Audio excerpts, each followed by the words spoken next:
Good day, everyone. I welcome every one of us back to the 30th anniversary program of the Nigerian Association of Sports Medicine. We want to say we are delighted to have you with us once again. We are going back to the next session of the National Sports Medicine Symposium, which is tagged Sports Medicine and Sports Development. We'll be having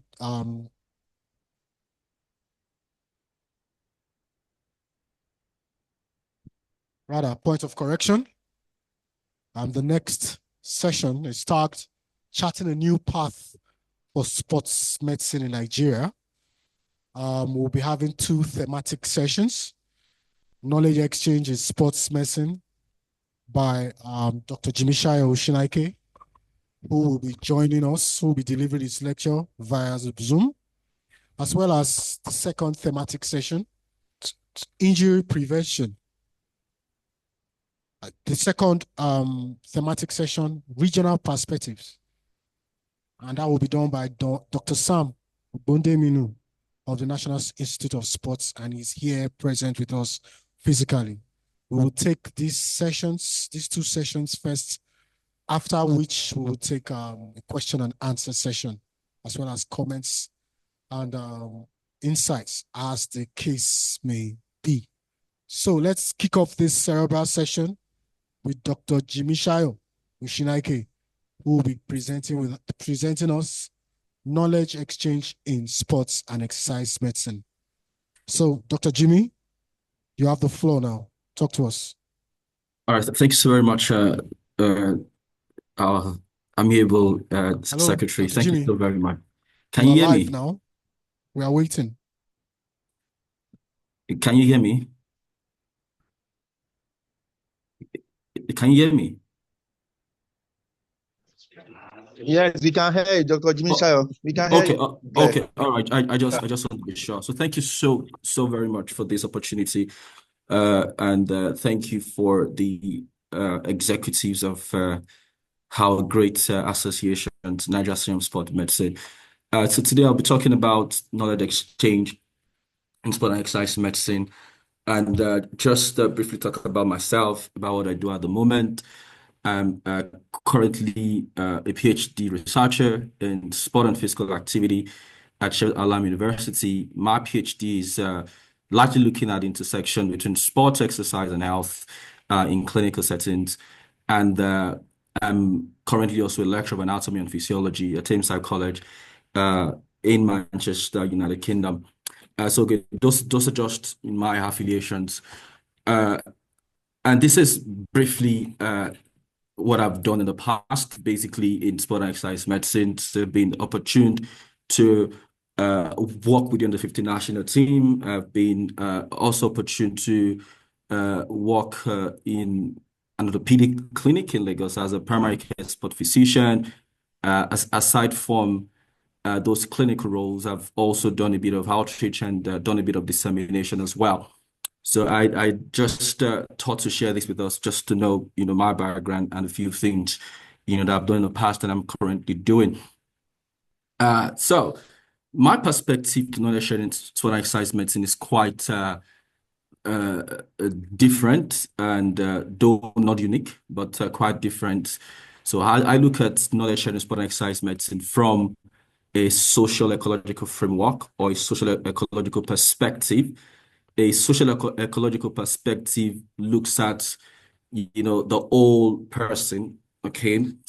And so looking at the whole person, you're looking at the community, you're looking at the society, you're looking at policies, you're looking at the organizations, you're looking at the behavior, you're looking at, various factors, okay? I believe that the social ecological framework, which is a framework that is often used in public health, has got so much evidence base, and it's been used to design various public health interventions. And my approach to sharing is also pragmatic.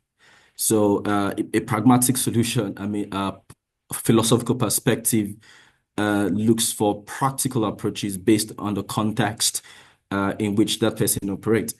So therefore, when I talk about knowledge sharing in this presentation, I will be talking about, what I've been doing in the context, okay, of Nigeria, and why I've gotten some bit of successes from my own little work that I do.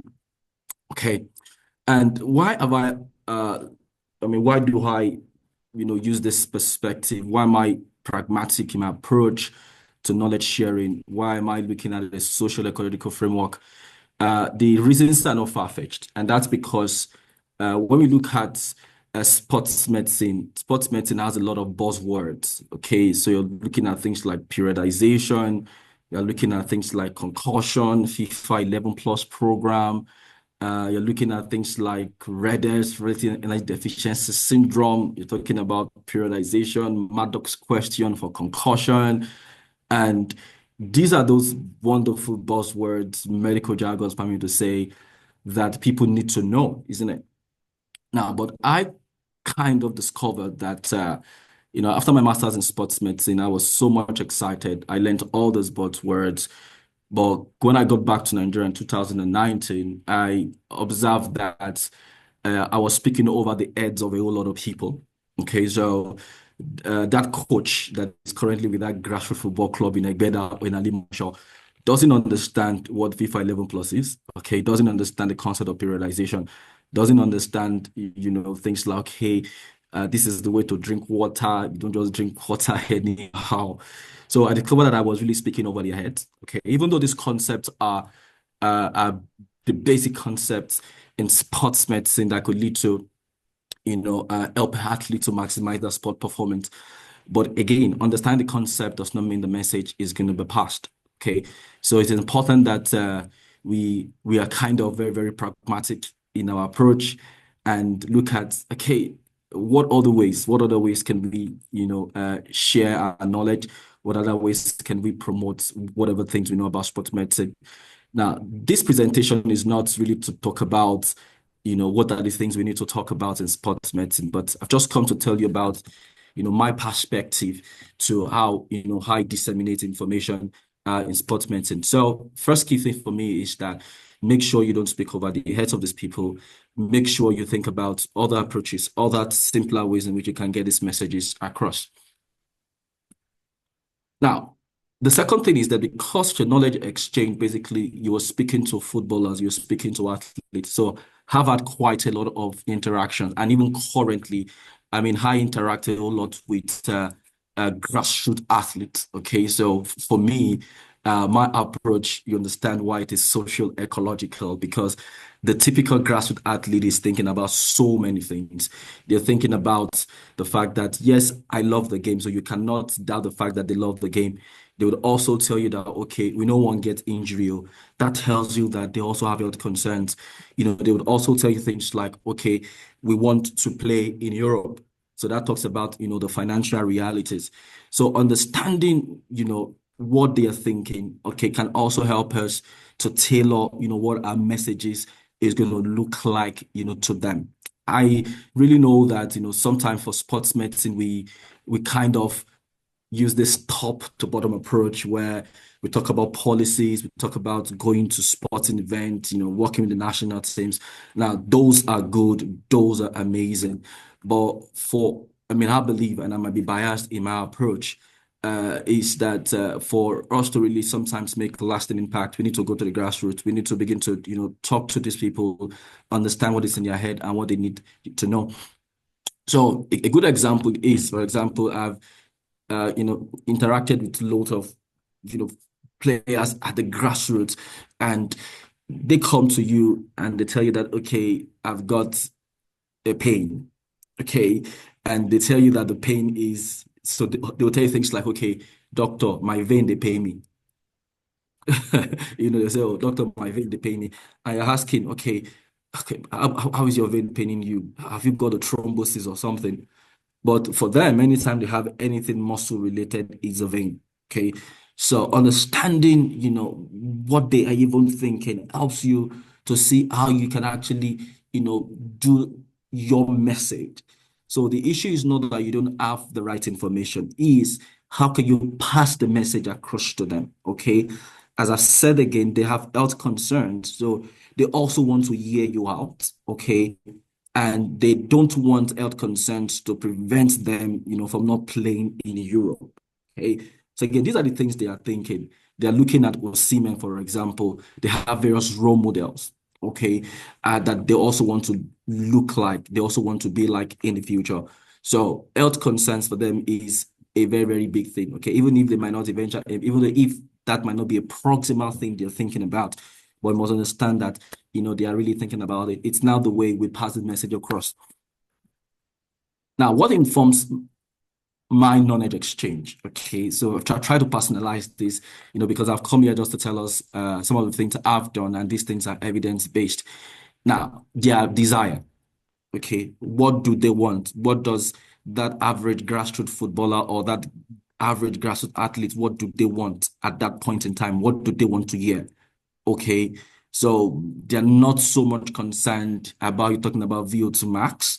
Now, even though the information about VO2 max can be important for their fitness, they really don't understand things like, cardiorespiratory, building flexibility, neuromuscular training, they don't really understand those things. That's not what they want you to tell them, okay? So what is their desire? You need to appreciate the fact that these guys want love football. These guys want to play football. And these guys are concerned about their health, okay? So that needs to be appreciated. You need to, let them see that, yes, you appreciate this. And that is the starting point. You as a practitioner as well, that you are sharing this knowledge, you need to also understand the actual reality. The reality is that injuries are inevitable. Okay, even though some of these footballers don't think they can get injured.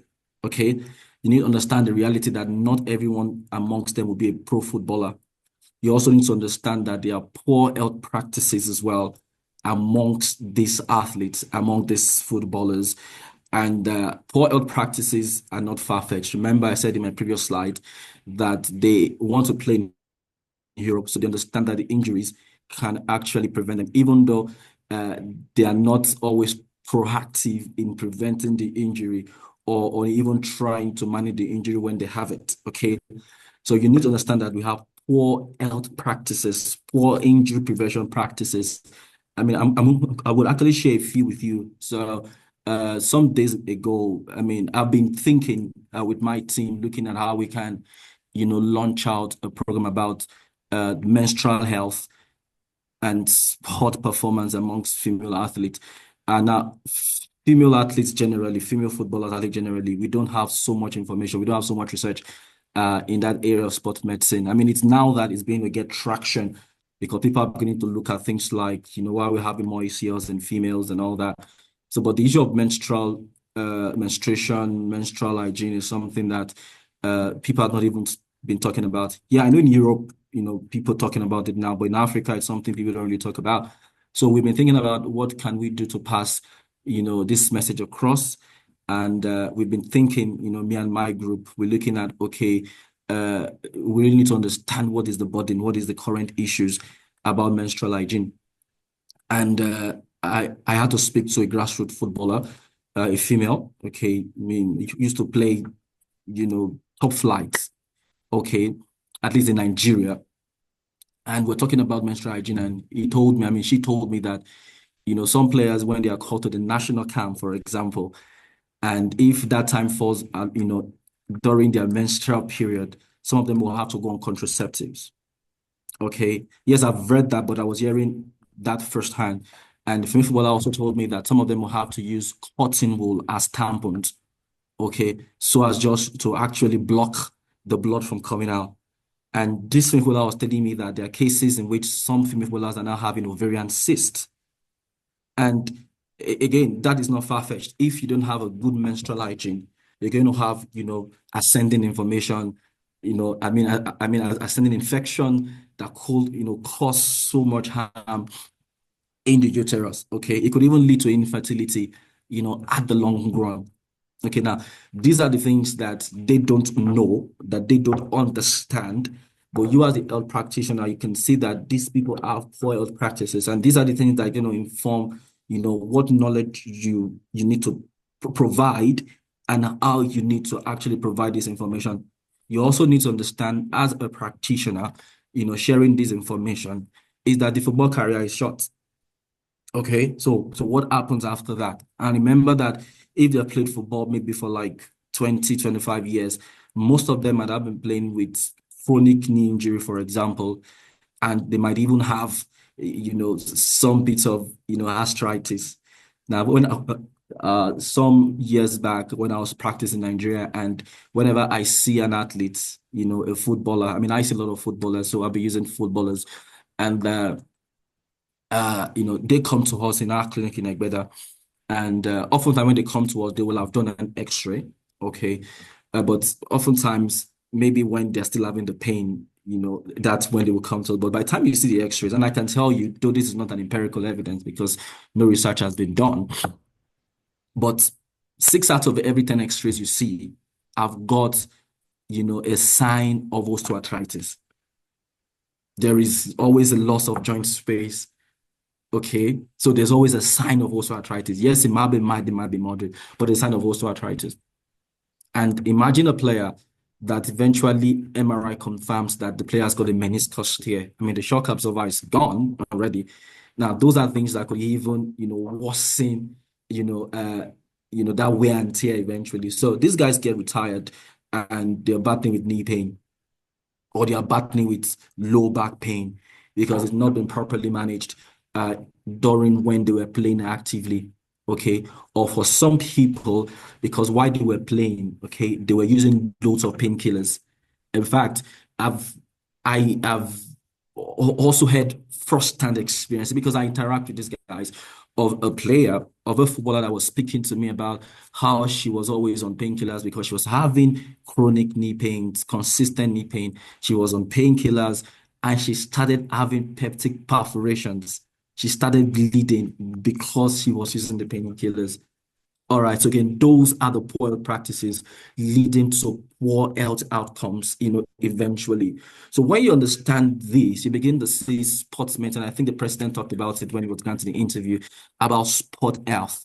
So for us in a low resource setting like Africa, why why everybody wants to talk about sports medicine from a place of maximizing sport performance? Why the goal of most people, including myself, want to work at that elite level where, you're working with Osimhen, you're working with the national team. You must understand that, at the grassroots, okay, there are public health issues.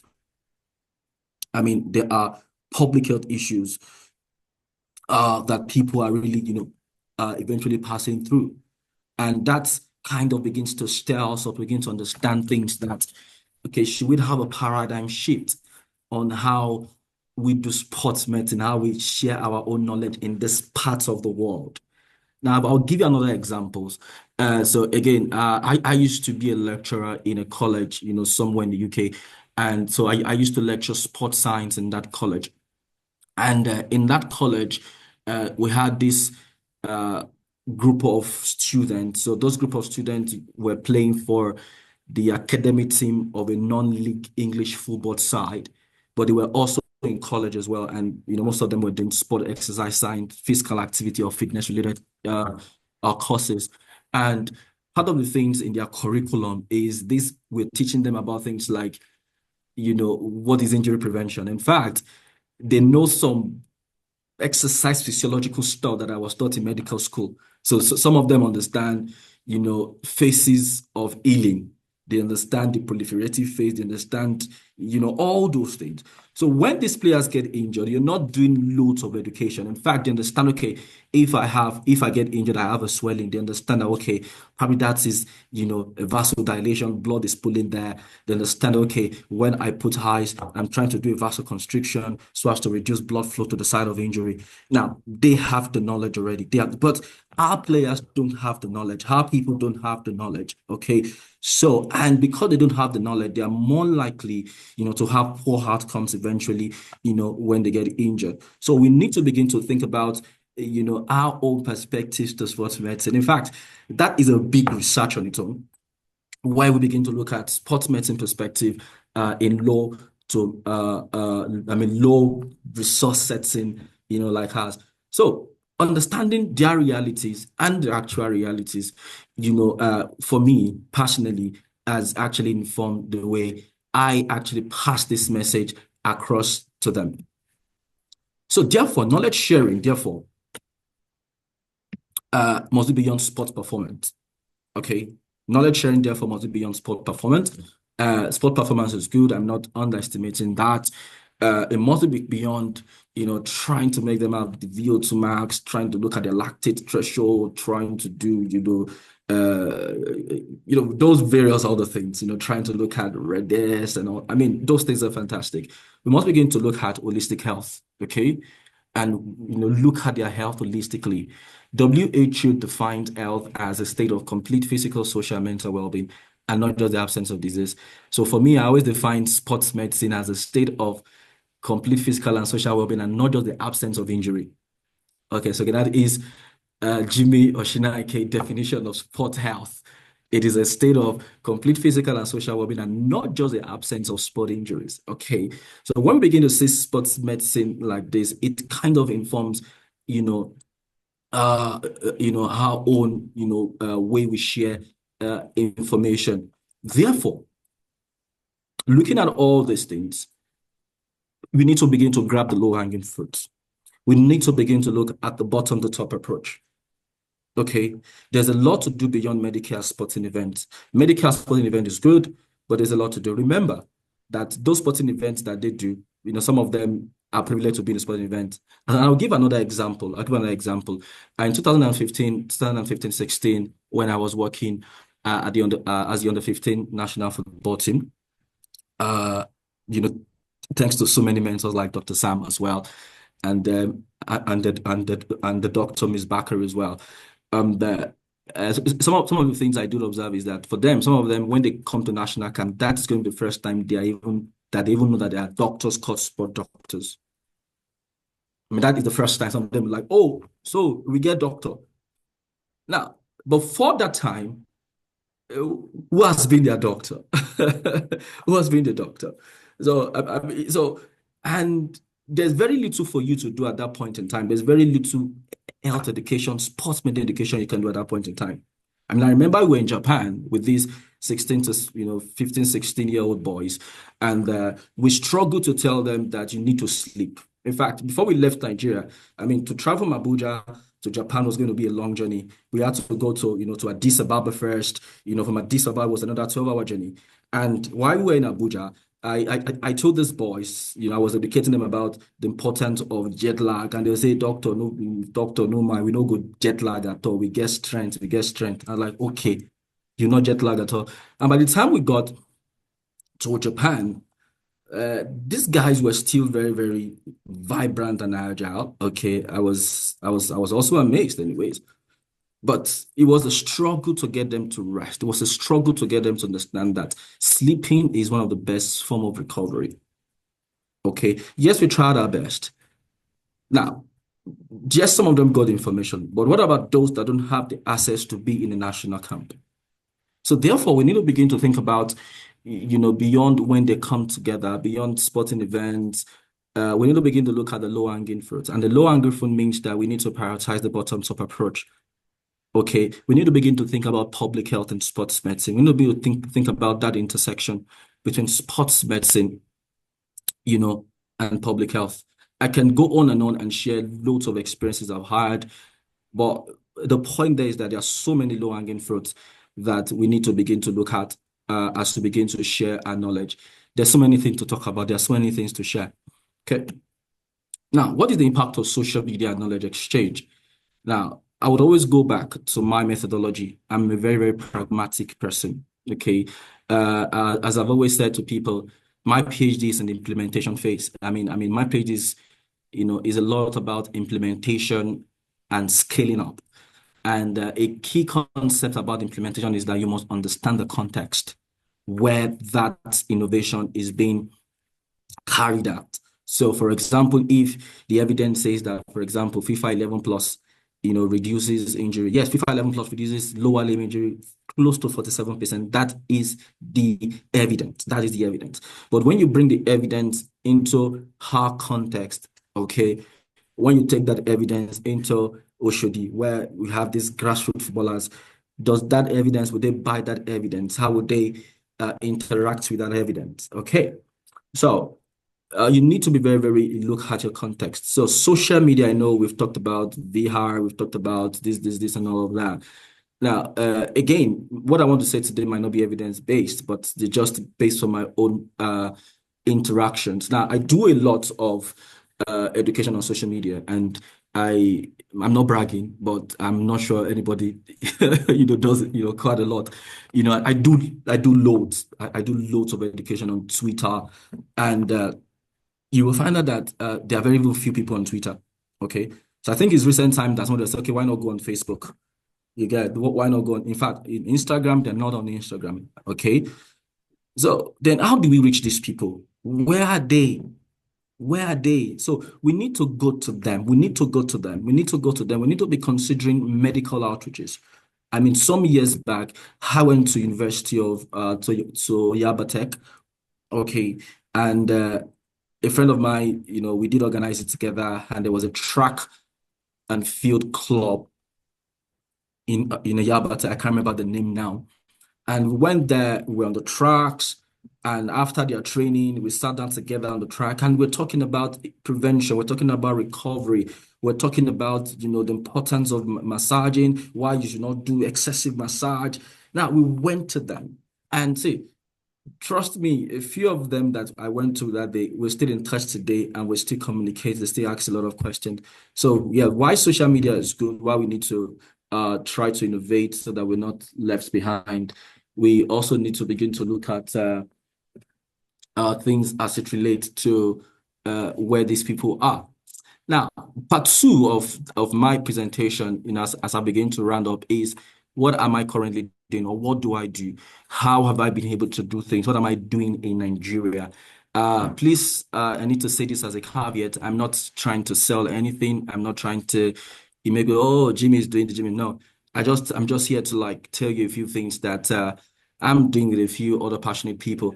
So some months back, I've been thinking about this, about how can we disseminate information, or how can we share knowledge, and I begin to look at who are those that need to who are those that will need to share this knowledge. Okay, and yes, we have doctors, we have nurses, but are these nurses, are these doctors, exercise physiologists, therapists, are they informed about knowledge of sports medicine? So I did organize a program. I called it an incubator program for medics. So this incubator program was for 3 months. Okay, and the purpose of the incubator program basically was to provide holistic care for athletes, but we were targeting, healthcare professionals. Okay, and this program had webinars. So we had a few doctors, a few nurses. I think there were like 7 or like 8 of them. I was with them for like 3 months. We're having virtual meetings. We had webinars. We had presentations. In fact, I was able to use my own little influence to bring a few people that I know, both in the UK, both in the US as well, even in Nigeria as well, to come and talk to them about sport and exercise medicine related stuff. So I remember I brought a friend that used to be the Crystal Palace doctor. Okay, he came and he spoke to them about what sports medicine is, his experience. In fact, this guy that came for our webinar is now the Chelsea team doctor. Okay, so he talked to them about, basic things about sports medicine. So our mentors as well, those we are mentoring, we call them scholars. They also do presentations. Okay, so every week, okay, so there's a Zoom meeting where these guys come and they do presentations. So I give them topics and they go present things like, a few of our scholars then presented things on hydration and sport, injury prevention, sudden cardiac arrest. So they had to go back, do a research, and they presented to the group. I had hands-on experience.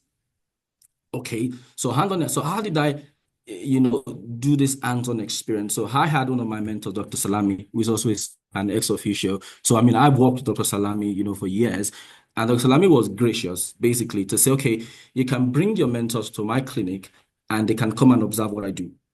So a few of our mentors okay, sorry, a few of our mentees or scholars, after the webinars went, to Dr. Salami, okay, and Dr. Salami was very gracious to teach them about things like how to read an MRI, okay. So as a doctor, as a nurse, when you see an MRI with, this is what to think about if it's a meniscus.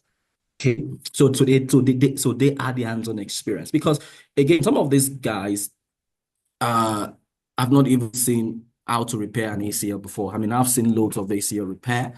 Okay, I've seen loads of meniscal repairs. So it was an opportunity for them to also have that hands-on experience. Now, another thing I did was because I also have contact with, grassroots football and their coaches and their team. So I said, okay, let's do this. Well, I have some mentees that can come and work with you as volunteers on match day. Okay, as volunteers on match day. So the Mets were so glad to do it. It was free for them. So they went there. Okay, remember that they already had webinars on what to do on the pitch side. So they went to those places and they were there as their sport doctors and as their sport nurses. And it was also an opportunity for them to also know about NASMED. In fact, two of our mentees have joined NASMED and they are fee-paying members at NASMED at the moment. Okay.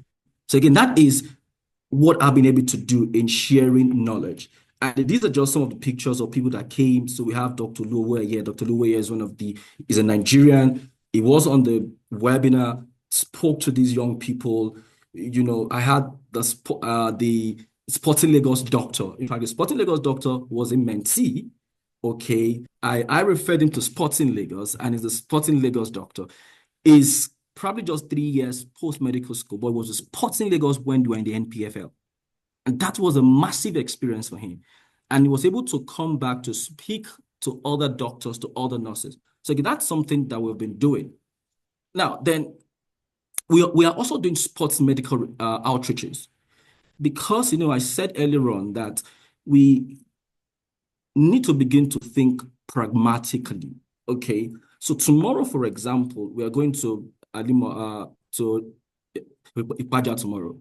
So I'm getting all the mentees that we've spoken about, that we've trained. We are getting all of them to go to Ipaja tomorrow. And they're going to go and talk about topics such as anti-doping, injury prevention. That is the way we are sharing it. Now, these have been done successfully on a low scale. All right. So we are partnering with ex-footballers to reach grassroots athletes. Now, what is the future need and take-home message as we share knowledge? Is that we need to promote evidence-based scientific knowledge through research. And I'm so glad that I think the president talked about it when it was actually granting that information. We need our own knowledge. We need our own evidence. We need our own evidence. We need our own evidence. What is sports medicine in a low resource setting?